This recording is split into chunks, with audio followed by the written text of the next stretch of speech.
Good morning, good afternoon, guys. Welcome back to another On Topic. This time it's going to be Godzilla vs. Kong 2021, not 2020.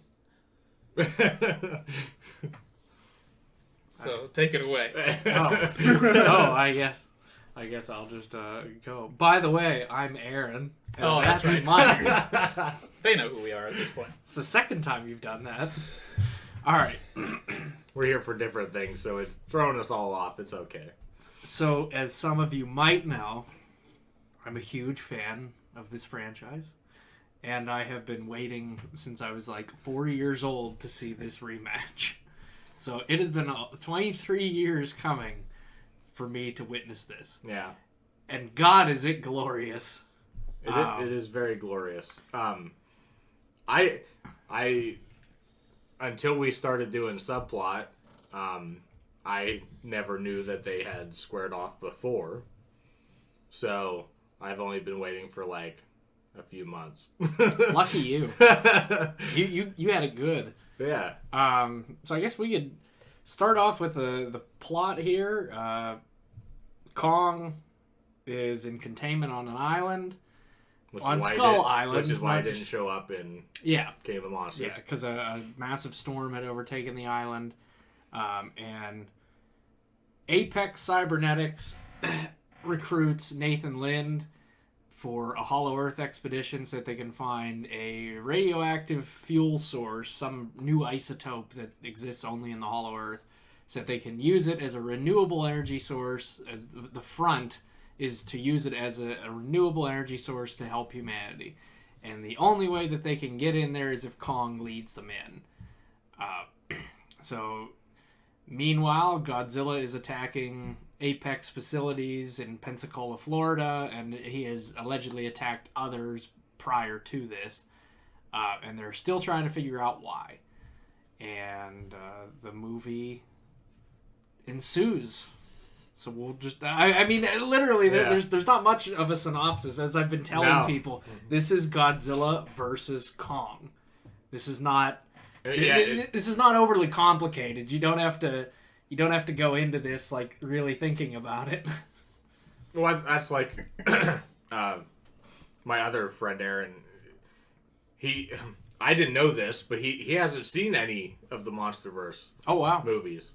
But he wanted to sit down and watch it last night, and I was like, I mean, you don't really need to see anything other than, hey, there's big monsters. Yeah. You know? I mean, it helps if you've watched, I mean, there's little like things. Like Godzilla and Kong and King of the Monsters. It helps, but... I mean, people can just go in blind to this if you want. You can walk right into a movie theater right now, because they're such huge icons in pop culture, it's hard not to know anything about them. Right. It's hard to grow up in the world and not know anything about Kong or Godzilla. I mean, Kong, like, I honestly hadn't seen a Kong movie until we watched... Peter Jackson's. Peter Jackson's, actually. And... But, I mean, I always knew who he was. Yeah, you always know. Like, it's just one of those things, like, if somebody says Darth Vader, you're like, oh, well, I know. Yeah. I may have never watched Star Wars, but I know the character. Yeah. I don't think you need to go... I don't think any of the MonsterVerse movies, you need to have prior knowledge of any other movie to watch. Mm-mm. Like, I think that they work... Like, it is all in one universe, but it's not like Marvel, where it's like, you need to have seen the previous ones, for the majority of them anyway, to understand the story. Right. They all work just as their singular story. Like, sure, you'll get a little bit more context to it, but it's not a requirement to see those ones to go. I mean, it's literally Godzilla versus Kong. They truly work as standalone movies. I mean, people might be a little confused on who Millie Bobby Brown's character is, or people like that. Yeah, like, and that's what helps it along, is to have watched those movies, but it's not completely necessary. But honestly, they don't really reference anything other than her mother. Right. Yeah. You know. Yeah. Like that's... Twice they mentioned her.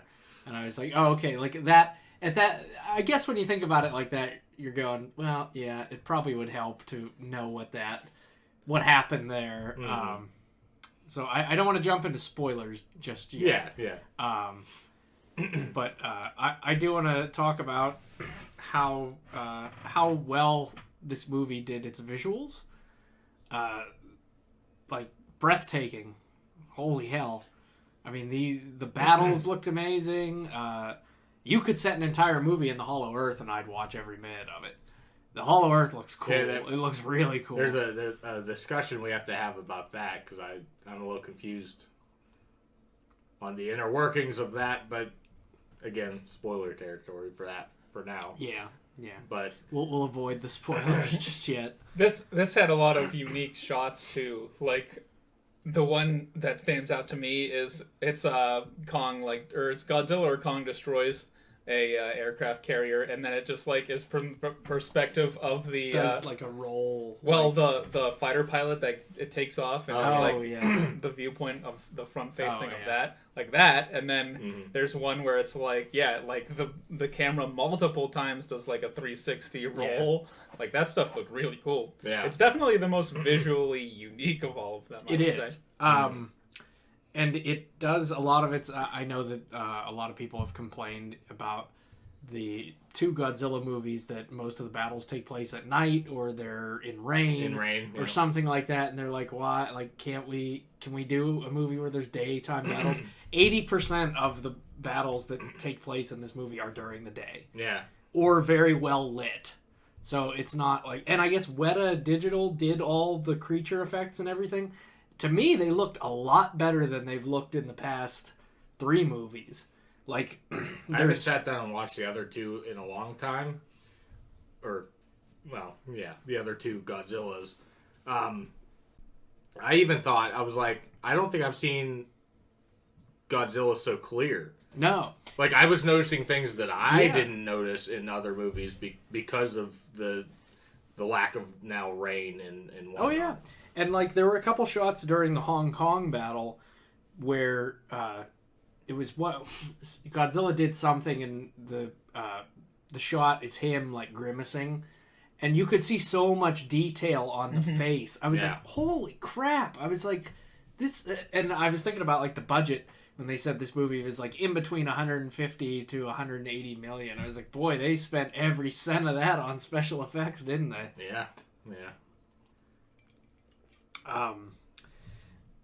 I guess we can jump into spoilers because it's kind of hard not to. Yeah, I mean with it being in theaters and on HBO Max, it's readily available. I mean, it's if you can't see it one way or another, and I understand if you're in another country that still has a lot of restrictions and doesn't have HBO Max, then of course you're not going to be able to watch it. But that's true. But at least here in the U.S., you could go anywhere to watch it at this point. And actually, starting this coming week, you can go to Regal Cinemas again and watch it. So they're hoping this movie breathes life back into cinemas. Hopefully. Which I think it will. It's getting enough buzz that... Yeah. I guess Tenet couldn't cut it, huh? Sorry, it was still too early at that Tenet was supposed to be the blockbuster of the summer. Of the year. And then... Hey, Nolan, how does it feel that a movie in March beat you? Might as well just hop into spoilers, because you don't need to know anything else than Godzilla and Kong punch each other in the face. That's exactly what the plot is. It's Godzilla versus Kong. So I thought the trailer was going to kind of ruin that moment, because I assumed that was the first punch thrown. But just the music they had in the actual movie going with it, like... It just made it feel so much more epic than it did even in the trailer. Yeah, and a lot of people complained that Junkie XL didn't use Godzilla's theme or anything. And I'm like, I don't care. He wrote something that still has the essence of Godzilla's theme to it. Like, oh, very much so. It still is that hard brass. I thought it was kind of a spoof on it. Yeah.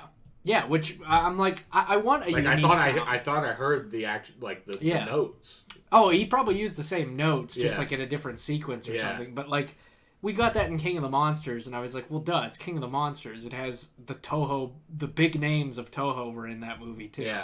And I think I read somewhere that they only had the rights to use Ifukube's score for that movie, no other movies. Oh. Because I guess I think Toho helped produce that one more, so they're like, hey, we'll let you do this. And then for this one, they're like, no. It seemed more like a King Kong movie to me, anyway. This one, oh yeah, yeah. It would make sense to have a score in there, but it really seemed like the plot was driven because of King Kong. And so while it's a King Kong movie, it doesn't underutilize Godzilla. Right. They utilized him to his full potential for this. I mean, he's just wreaking havoc. Yeah. He's classic Godzilla. Yeah. He is literally just destroying everything in his path, and it's great. I loved it. Yeah, it was pretty great. They're like we get Godzilla. I mean, pretty much first thing. Yeah. We get Kong first, but I mean, boom, with right the in there. Shrek opening. Yeah, the Shrek opening. This movie wastes... I was kind of confused. This movie wastes no time getting into the action either. No.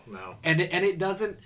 And I know I said this when we watched it in the theater. I was like, this is fast, and I like that. It's not like Rise of Skywalker fast, where everything is just... And you're like, oh my god, like, can we slow down? This had good speed to it and good pacing, but it didn't move too fast.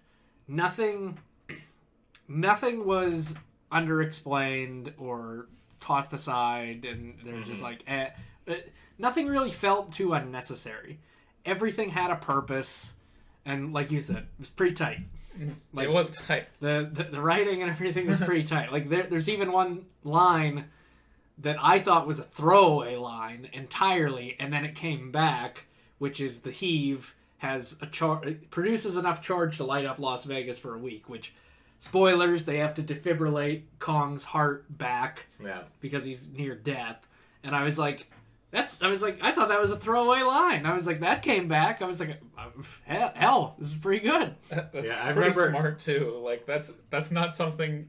I mean, you kind of get that in King of the Monsters, where Mothra dies to resurrect Godzilla, but you don't get something like literally jump-starting a giant monkey's heart back to life. Like that's pretty creative. It was creative. Like there were a lot of things in this movie that were pretty creative. None of the human characters either were so uninteresting that you're just like, get off the screen. Yeah. Like all these characters, I was like, I'll follow these characters as far as they go.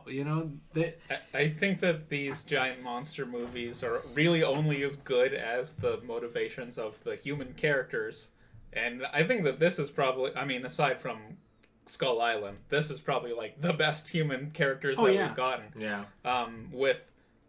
We really have two sets of human characters with Millie Bobby Brown and her crew infiltrating the Apex Cybernetics labs, and then the Scars Guards. They're transporting Kong. Alex and Billy. Yeah, they're transporting Kong to the Hollow Earth for their duped mission. Yes.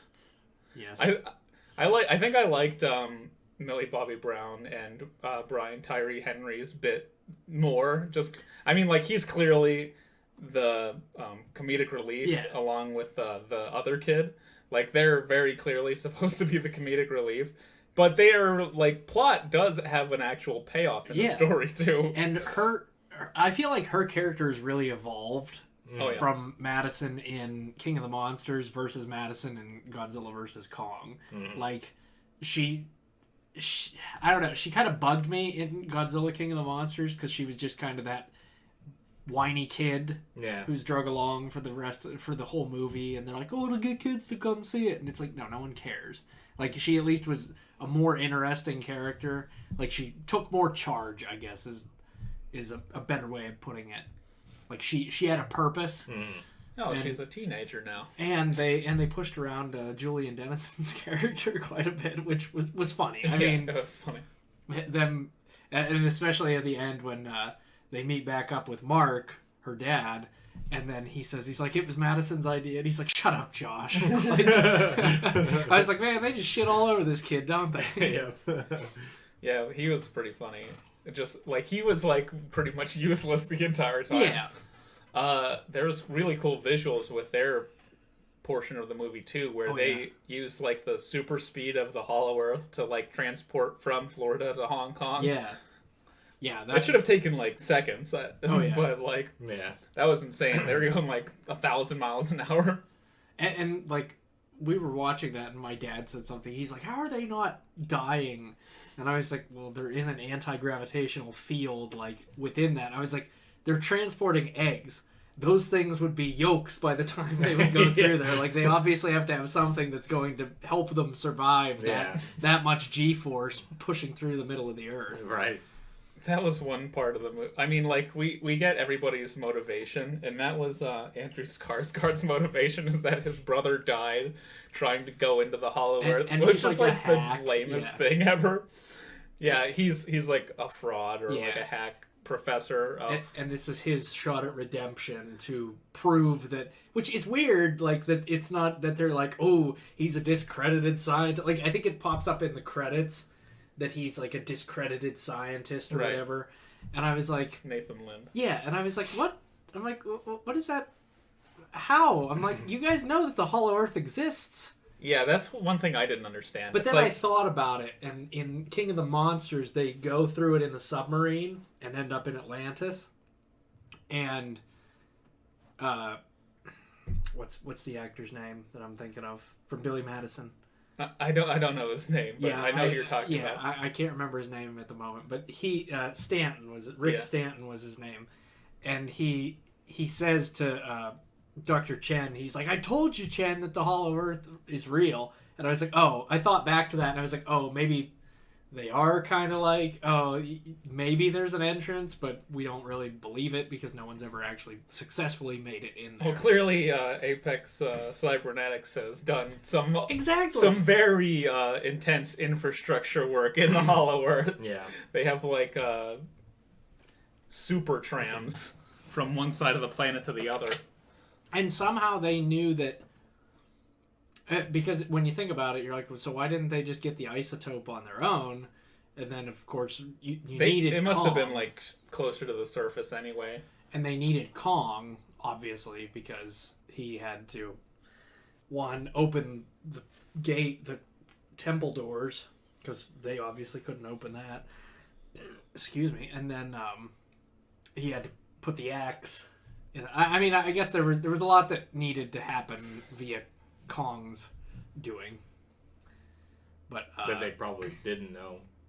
Yeah, they probably didn't know. Do we want to talk about how like Kong's race is probably like hyper intelligent before they were killed off by the skull crawlers? Oh yeah, because it is like an insane amount of technology that was down in the center of the Hollow Earth. Well, I mean, Kong himself is pretty intelligent. Yeah, but it's like, I don't know. I'm envisioning like gorillas in lab coats, Planet of the Apes style shit. Yeah.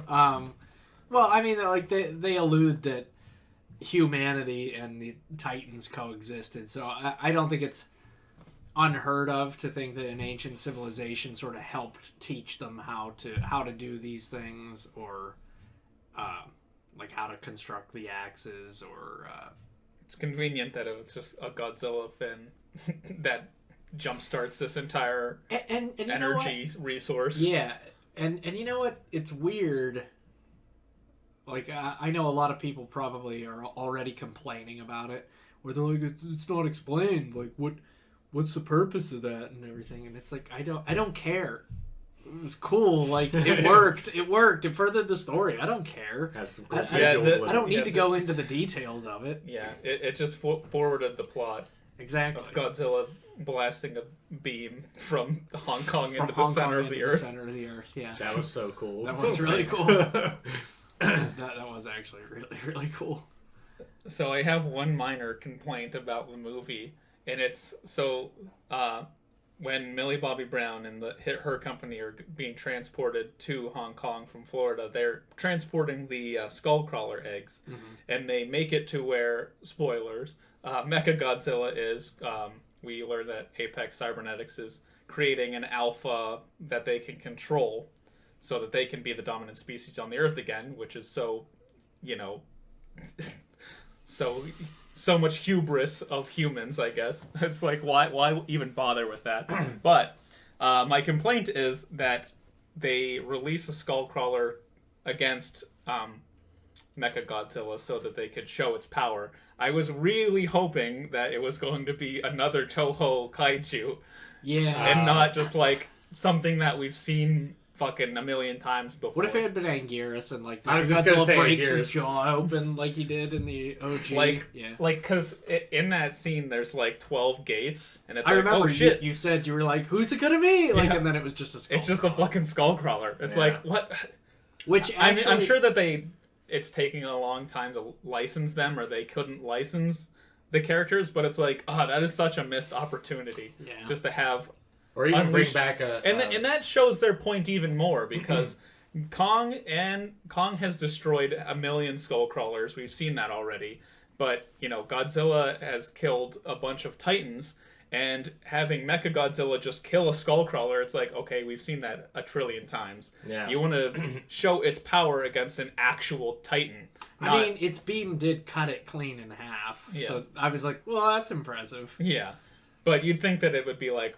I don't want to say that Skullcrawlers aren't Titans, but they just seem like lower-level monsters rather than Titan. What was the Titan from the 2014 Godzilla?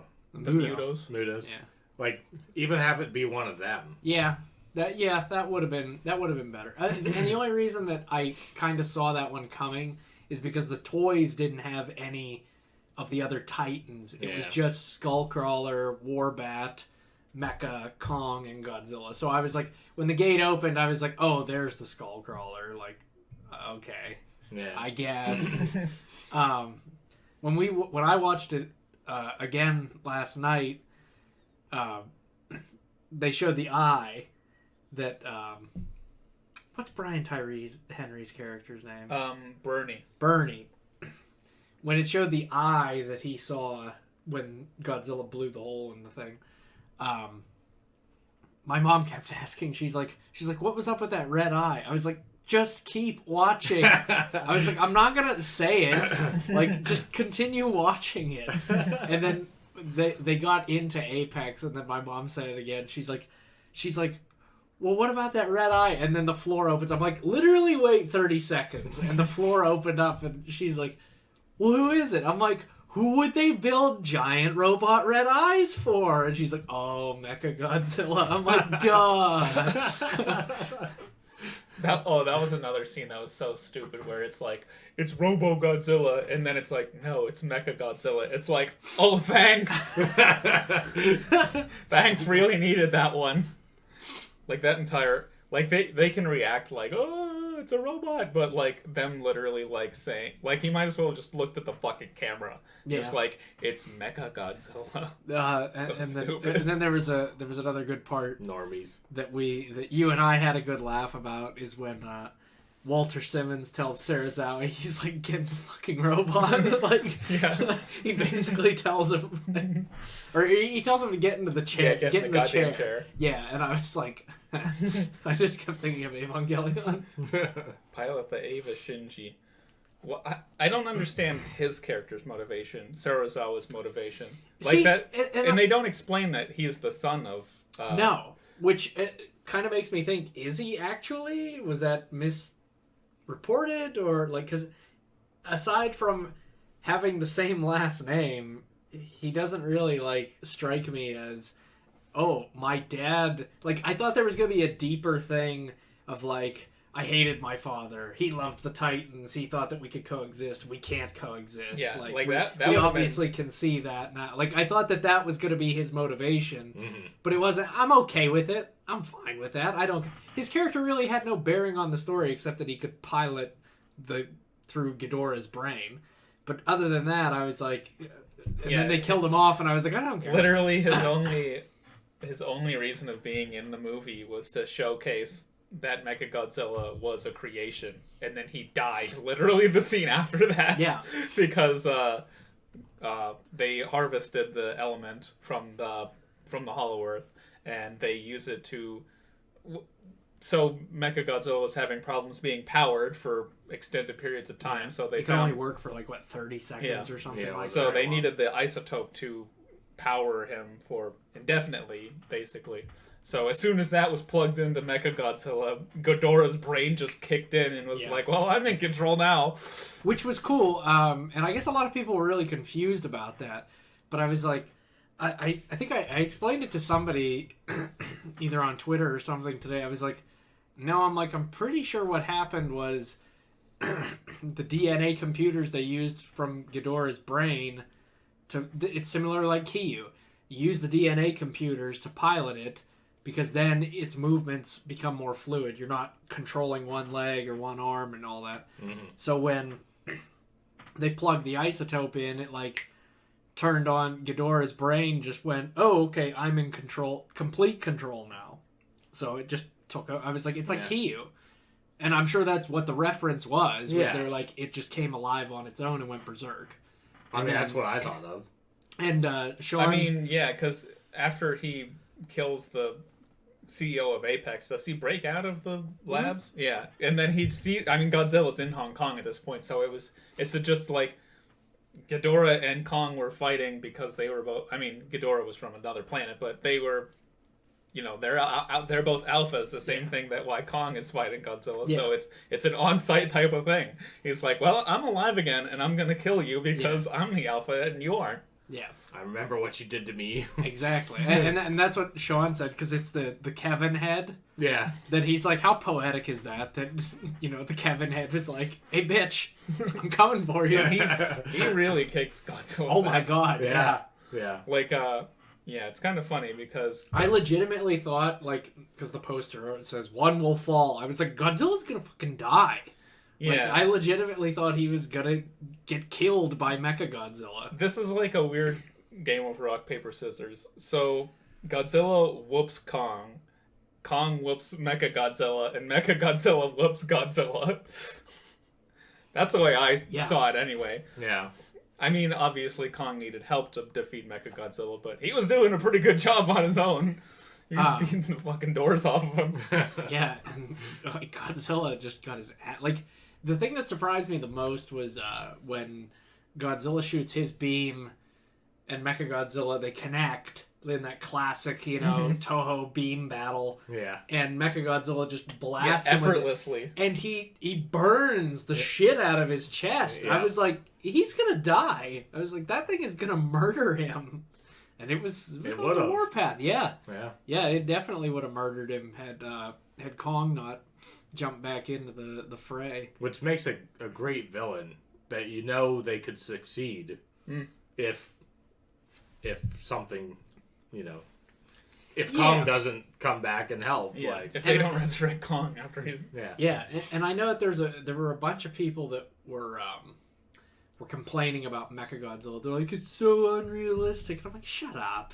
Like, and they're like, but the tone of the 2014 one was so dark. I'm like, shut up. It's supposed to be fun. You're supposed to go to this movie and be entertained. Yeah, you for can't, 2 hours. You can't approach a Godzilla versus Kong movie the same way you would approach a standalone. Yeah, or like a Batman versus Superman, especially the way Zack Snyder does it. Like, you can't have a serious tone in a movie. I mean, I guess you could try to approach it that way, but it would just be a completely different type of movie. It would. It would be humans cowering for their lives as two fucking humongous entities are just like battling to the death and which just is kind of what we everything. had in Godzilla 2014. Yeah. So we got that. We already had that. We got that. Like, the destruction would just be on a much larger scale, which it clearly is in this movie. Yeah. Oh, yes. They basically just level Hong Kong. Yeah. Like, there's nothing left. No, and especially after Mecha came in. Yeah. Because Mecha, like, even when he comes out, he shoots his beam and just, like, destroys half of Hong Kong with it. I mean, like, holy shit. The blast from the mountainside alone would... Oh, he cut his way through the mountainside. Like, I was like, he just destroyed... Yeah, and the blast that the destroyed debris everything. Would just... Oh, my God.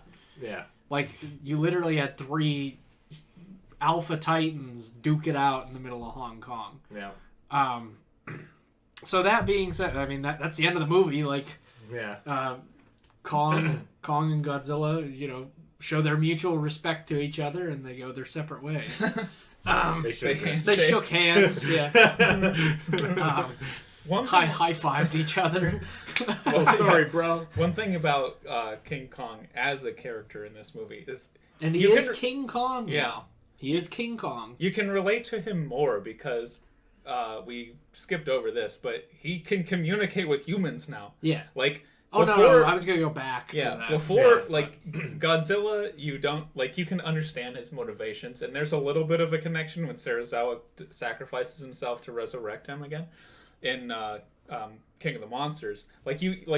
You know where they're coming from, but you can't really empathize with them because they can't communicate with you. Right. But in this movie, they directly communicate with Kong. Yeah. And it just, you're instantly, on his side at that point. Yeah. Because he's just I want to go home. They're taking him to the Hollow Earth, and he's I just want to go home. Yeah. So, that's, you're instantly on his side. Well, and like you said, this is very much a Kong movie. Yeah.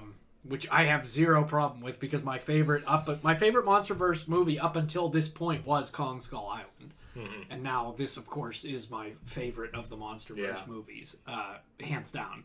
I really I know I'm a huge Godzilla fan, but I'm nah, this. Well, that's the thing. I still say that I like Godzilla more. Oh yeah. But they're making it very difficult to not just love. Kong. Oh, I know, and the shit that Kong does in this movie is just incredible too.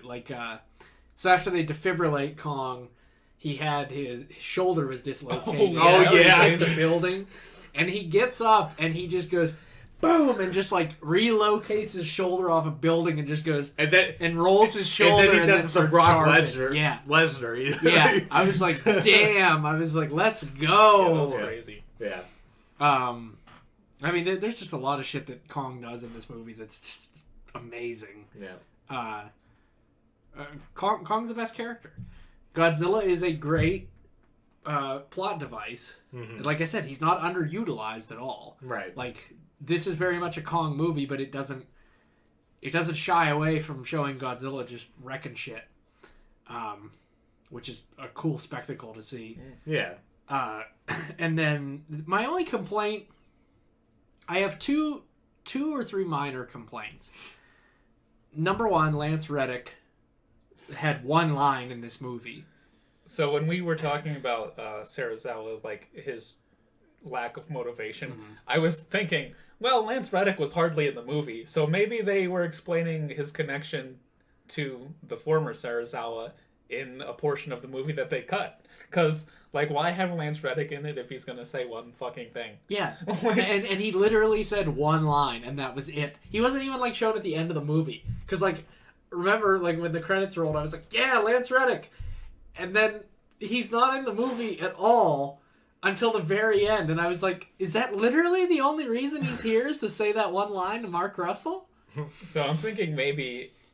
Because there has to be something cut that he was in. So maybe that was where that came in. I'm but sure I was just it's so weird. He's not a no-name guy either. No. He's Lance Reddick is well known. Yeah, he's a pretty well-known actor. It's weird to have him in there just to say one fucking thing. Isa Gonzalez was in this for a collective 10 minutes. That's so, true. Granted, they had a pretty good cast to do 10 minutes worth of work, and then they're okay, time to die or whatever. Winger just wanted to have all of his friends in the movie, I pretty guess. much.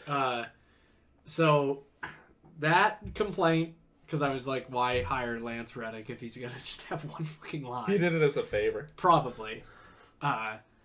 My second complaint was while I understood Godzilla's motivation, I know we had talked about predictions about it, where I wanted the reason why he's going berserk is because they're either using a copycat of the Orca to lure him places to make it look like he's a villain and then unveil Mechagodzilla, which that doesn't happen, which it's fine. Like I said, the plot works out. I don't have any complaints about how the story played out. I just thought that there was going to be... Godzilla's just doing this of his own volition. He's I'm just going to start destroying shit because there's another alpha...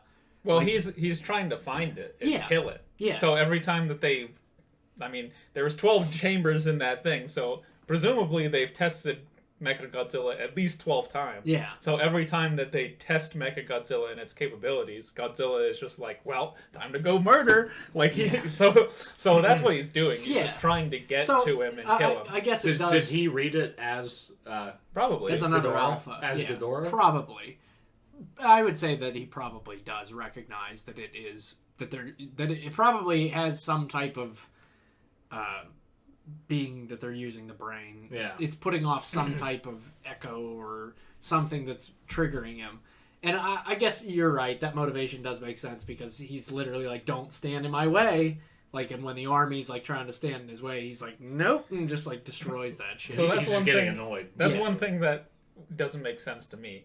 So the movie starts with the first one that we see is the Florida Apex facility getting destroyed, and then Godzilla is on his way to Hong Kong because that's where the Apex facility is there. So out of all of the places that Godzilla is just like trashing, they're not gonna like put the common denominator. There is an Apex cybernetics facility in every single one of these cities. It's like, but maybe it's because they're putting on a front. It's like, we are doing everything in our power to stop, or we need to come together, or whatever the CEO said. Some stupid crap I don't even remember. Yeah. He's just spouting some bullshit where he's like, "Oh, help us, and then we can help you." And it's like, well, it seems like you're doing something shady that's causing him to get pissed off. Yeah, clearly he's attacking you for some reason. I like the head guy of Apex, Walter Simmons. Like he just seems like a guy. Like I just end up working for him. Like I knew he was a bad guy, but I was like, I like this guy. He's charismatic. He doesn't really come across as villainous. Yeah. Which I guess he really isn't like the villain behind it all. But like that's what I thought. Like they were going to. I guess by saying that they had like a copycat of the Orca, I thought that was gonna be like, that's how you portray them as the real villains. Is they're literally causing thousands of people to get killed simply to be the people who are like, "Ooh, well, we have a weapon that could stop him. Like, pay us a couple $1 million and we'll unleash it on him." You know, like kind of holding the world at ransom. Right. Which, like I said, it's perfectly fine. They kind of are, technically. I mean, when you think about it from a certain perspective, they are kind of doing that. I mean, they're only making it so that they could kill Godzilla. Yeah. So I thought that they were going to have, because I guess like this is my only other complaint that I had, that in the mini toys that they're selling for this movie, they had Behemoth, the Titan Behemoth, listed in it, and they showed like a picture of it, and I was like, oh, is Godzilla gonna kill Behemoth? And they're gonna be like, yo, Godzilla just killed another one of the Titans, like, unprovoked. Like, what the hell is going on? I thought that was gonna come into play, but it didn't, and I was like, yeah, alright. I was like, I guess. It would have been neat to watch him just, like, slaughter another Titan, and they're like, hey, whoa, that was what the is coolest going looking on? one. Yeah. Like, I thought that would have been cool for them to have a fight, or for some reason, like, Godzilla would just attack him and kill him. And then they'd be like, why is he attacking Titans unprovoked? But yeah, those are pretty much my only complaints about this movie. There's really nothing else that bothers me. I mean, definitely didn't go that deeply into any disappointments. I don't know. It's just a fantastic movie front to back, I think. Yeah, solid movie. So I wanted to talk about... Adam Wingard said that there is a definitive winner in this. So I wanted to talk about that because a lot of people are saying that Kong's the winner, which he is from a certain perspective. Yeah. But there is a definitive winner between Godzilla and Kong's fight. It's Godzilla. Yeah. Which is the I one was that going to counts. say Godzilla is the winner. Godzilla won. Because they had to revive Kong. Yep. So I think the definitive Kong winner... tried to get up to finish the battle, and he fell back down. passed back out. Yep. So that was what my biggest thing was. I was like, it was Godzilla. Godzilla was the winner, and then Godzilla got his ass handed to him by Mechagodzilla. So, but But yeah, as for their confrontation, which there was never any question. Yeah. With their confrontation, Godzilla won against Kong. I like the one where he's like, well, I guess round 2 goes to Kong. And then, like, in the scene directly following that, Kong dies, basically. Like, Godzilla just unleashes holy hell on him. Godzilla just cuts up his chest and everything, and then he pins him with his foot, and then he doesn't even kill him. He just threatens to kill him. Yeah. He's like, I'm going to kill you. Yeah. And then he backs off, and then Kong tries to get back up and falls down. Yeah. So. Yeah, it was... Yeah. There was a definitive winner. One thing I wanted to talk about was the Hollow Earth. I'm just gonna say it. How the hell was there sunlight? Yeah, I thought about that too, and then I was like, there's probably like some.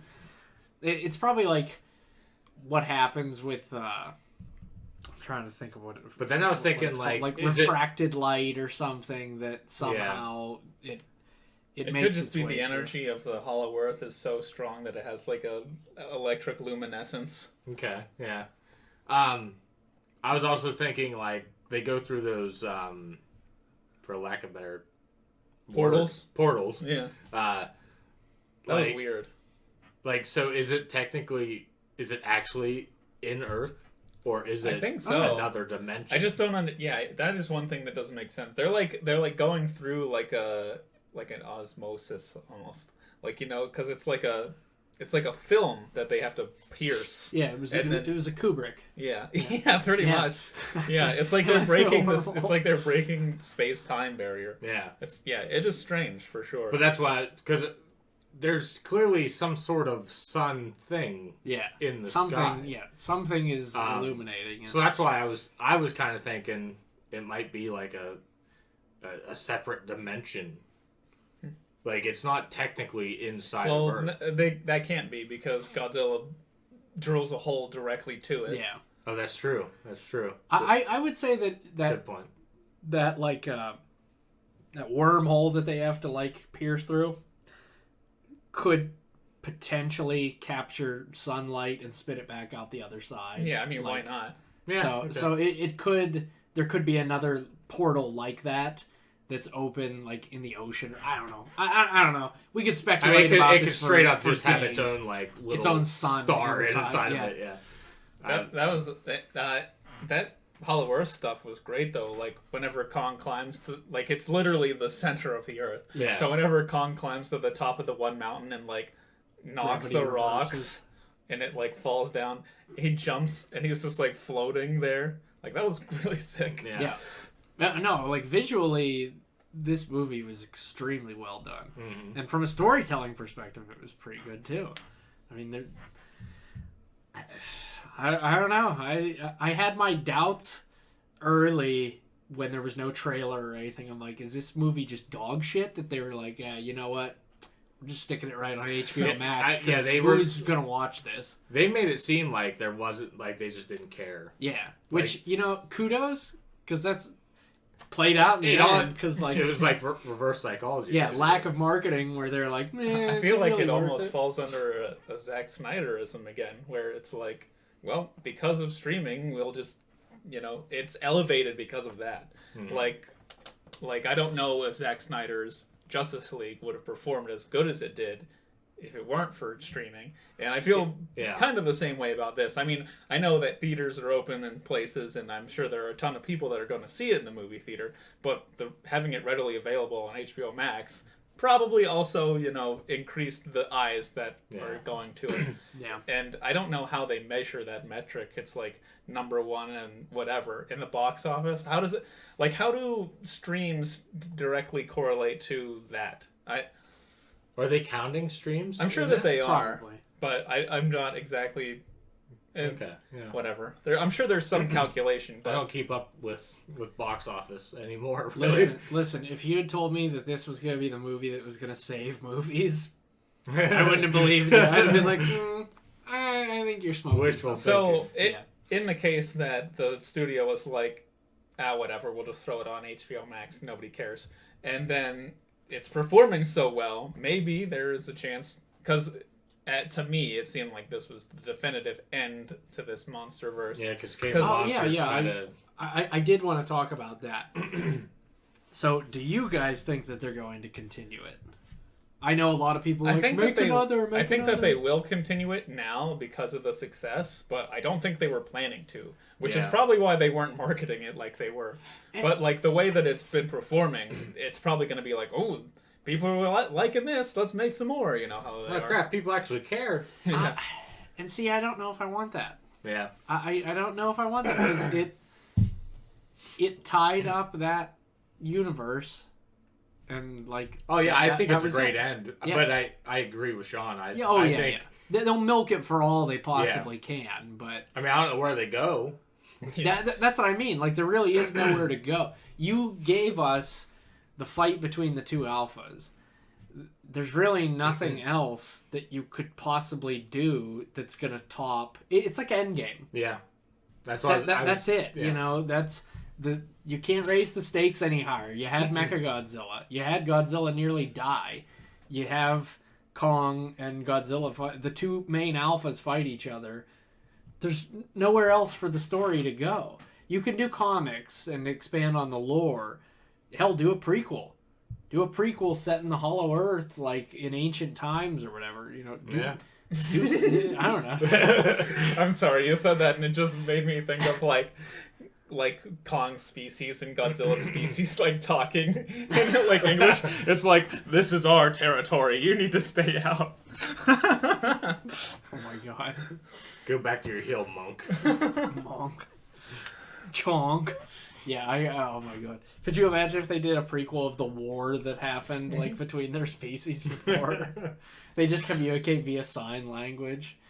Like the Kongs are like, or they're saying like vocalizing, and then it's like subtitles. Oh god, that seems like that'd be hilarious. It's Godzilla versus That's the movie where we get a Godzilla Godzilla dropkick.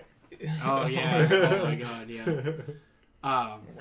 But yeah, I don't really know where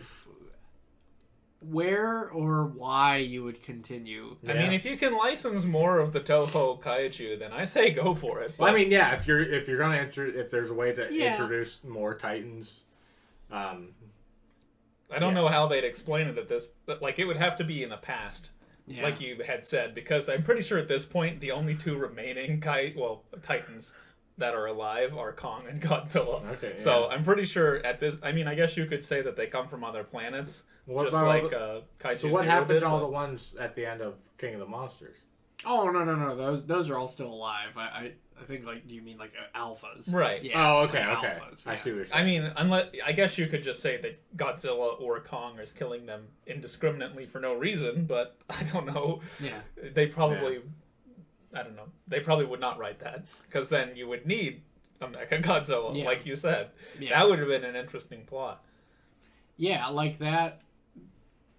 There's nowhere else to go. Like, and I never thought I'd ever hear myself say like, don't make another one. But but I'm like, there's really nowhere else you go with it. That's it. Yeah, I mean that's the end. They kind of raced their way to this conclusion. There could have been, several movies before this one happened. Yeah, and I think like that's part of it. Is in King of the Monsters they gave you Ghidorah, who's the big bad of Godzilla. So it's kind of like you don't get much higher than that. Yeah. You gave Mechagodzilla, which is the next tier up, and you already did that. So it's kind of there's nowhere left to go. Space Godzilla. Destroyer. I mean, you could do Destroyer. You could. They use the Oxygen Destroyer, but at the same time, it's like, but why? So I was wondering this. Why didn't Godzilla just go into Burning Godzilla and kill Kong immediately? Because he needs Mothra for that. Oh, yeah. I forgot. Yeah. I've only ever seen King of the Monsters one time, so... Yeah, he needs Mothra. Mothra's sacrifice is what helped him build up the nuclear... Well, one, the nuke, and then Mothra's excess radiation helped with that, too. So another Mothra needs to be born? Yeah. I mean, he burned the shit out of Kong's back when he actually hit him with the beam. So, God, that was an epic looking battle. Like, all the neon lights in Hong Kong. Oh, that was great. This is the most visually pleasing out of all of them. And people will complain, like, they move too fast. Yeah, no shit. Because it would take an hour and a half just to show you one battle. Mechagodzilla looked much thinner than Godzilla 2, so whenever he was, like, zipping around him, it made sense. Yeah. Well, and I loved the scene again last night. The Superman punch? Yeah. With the rocket thrusters and stuff. Like, it looks so good. And it looked cool, too, whenever he's, like, punching him and, like, the isotope fuel is, like, charging his punches, so every time he hits him, there's, like, the blue fire that Godzilla uses hitting him. Right. And he's like, oh, shit, like, he's using my own shit against me. Like, I love when they're initially charging at each other, and the rocket thing just comes up out of Mechagodzilla's back and shoots rocket. Like, I wasn't expecting that, honestly. Yeah. And I was like, oh, well, it makes sense. Yeah. I still have to laugh at people who... I want rocket fingers, though. Yeah. I still have to laugh at people who are like, Mechagodzilla... the Godzilla in the trailer is Mechagodzilla in disguise. And I'm like, no, that is the dumbest thing I like that theory, but... I don't know. It bugs me. Just because it pays homage to the old one. No, it definitely pays homage, but I'm like, no, they would not. First, they wouldn't go through that trouble. Second off, the movie wouldn't even be Godzilla versus Kong. Yeah. Like, it would be Kong fights disguised Mechagodzilla for half the movie. Yeah, there's being not taking yourself seriously, which this movie does not, and then there's camp, which is that. And camp can be okay, but no, I don't think that would have been a good choice. No, I probably would have been like seeing that, I would have been like, oh, they actually did it, didn't they? I had a dream that they did that. I had a dream, like, it was like a Super Bowl commercial or something that they showed, and it literally showed Mechagodzilla, like, ripping off the skin, and then I immediately, like, in the dream, I got on Twitter, and I was like, I'd like to apologize to anyone who I personally bullied via your views on this. Then I woke up, and I was like, phew, it was just a dream. Oh my god. So do we want to rate it? I was just about to say, well, of course we want to rate it. Yeah, that's right. Do you want me to go first? Sure, go ahead. All right. 8 out of 10. 8 out of 10. It's a highly entertaining movie. Yeah. Nothing drags. There's no wonky dialogue to it. Nothing's really cringy. Maybe the opening. But it was it's funny though. But that sets the tone for the rest of the movies. Yeah. It's like, this isn't completely serious. Yeah. Just relax, visually great looking, all around. I mean, it's just, I will find myself watching this again and again and again. So for me, it's a solid 8 out of 10. Well, I can't believe I'm gonna rate it higher than you. I'm thinking 9. I almost went 9. Like, I had just a blast with it. Yeah, again, it's not a perfect movie, but I think it deserves a 9 out of 10. Great visual effects, like we've talked about. Like, just the environments look fantastic. Oh yeah. As we said, the Neon City, the Hollow Earth, like, everything just looks great. So, Well, I'm of a similar mindset, but the movie was supposed to come out a year ago, so a half out of 10. It was. You're not wrong. It was supposed to come out a year ago. No, yeah, I agree. It's very visually stunning. Very unique shots, and the story is good. The humans are good too, which I think is the most important part. It's what the title says. It's just Godzilla versus Kong. You can't expect something fantastic, groundbreaking out of that. So I'll go 7.5 out of 10. So we all loved it. Yeah, it was good. It was really good. Yeah, very much so. All right, guys. Thank you for watching our on topic of Godzilla vs. Kong. Make sure to like and subscribe and comment down below and tell us what you think. And we will see you guys for the next on topic. Later. Catch you. Bye.